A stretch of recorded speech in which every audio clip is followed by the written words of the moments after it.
அனைவருக்கும் வணக்கங்க. என் பேர் தனபால், ஈரோடு மாவட்டம் கொடுமுடியிலிருந்து பேசுகிறேன்.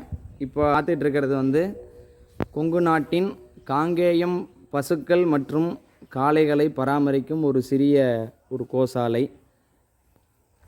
இந்த கோசாலை ஒரு 1.25 ஏக்கர் பரப்பளவில் அமைஞ்சதுங்க.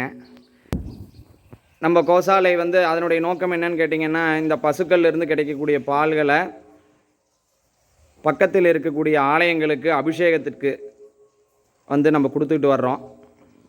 அதே மாதிரி இந்த பசுக்கள் அழிஞ்சிடக்கூடாது, இந்த காங்கேய இனம் அழியக்கூடாது, இதை நம்ம பேணி பராமரிக்கணும் ஒரு நோக்கத்தில் செஞ்சுக்கிட்டு இருக்கோங்க. இந்த அமைப்புக்கு எங்களுடைய பசுமடத்திற்கு கோபால்ஸ் அவங்க ஒரு மிகப்பெரிய ஒரு உறுதுணையாக இருந்து பல உதவிகளை எங்களுக்கு செஞ்சுட்டு வர்றாங்க. இந்த பசுமடத்தை பராமரிக்கிற வேலை ஆட்களுக்கு வருடாந்திர சம்பளம், ஒரு வருஷத்துக்கு என்ன சம்பளமோ அந்த சம்பளத்தை தொகையை கொடுத்துட்றாங்க.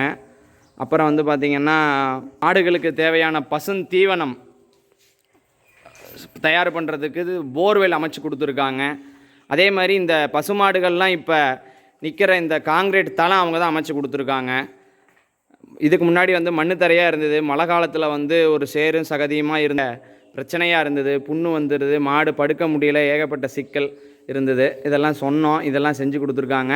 இந்த காங்கிரீட் தளம் அமைச்சம் பார்த்திங்கன்னா அதிலிருந்து வரக்கூடிய இந்த மூத்திரத்தை நம்ம ட்ரெயின் மாதிரி செட் பண்ணி ஸ்டோரேஜ் பண்ணி நாங்கள் இயற்கை விவசாயத்துக்கெல்லாம் பயன்படுத்திக்கிட்டு வரோம். அப்புறம் இந்த சுத்தமான பசுஞ்சாணத்தை பார்த்திங்கன்னாக்கா எடுத்து வராட்டி விபூதி தயார் பண்ணுறதுக்கு உருண்டை இது மாதிரிலாம் தயார் பண்ணி வச்சு இருக்கோம்.